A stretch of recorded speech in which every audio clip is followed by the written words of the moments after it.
ఈ బొకేస్ అన్ని డస్ట్బిన్ అయితే పడేస్తున్నాయి ఈ రోజు.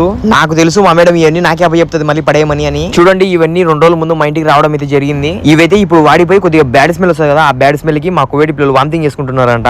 మా మేడం కాల్ చేసి హుసేన్ అవి ఫాస్ట్ గా పోయి బయట పడేయని చెప్పింది. నేనైతే జగ్స్ పిల్లలు తెచ్చేసి అన్ని బయట అయితే పడేసిన. నేను ఇలా బయట పడేసిన ఒక వీడియో తీసుకుంటున్నా, అంతలో మా బాబా కార్లో వచ్చి నా మీద పడుతున్నాడు, ఎందుకు బయట పడేసినావు అని. నేను డైరెక్ట్ గా మామ చెప్పింది అనేసి చెప్పేసిన.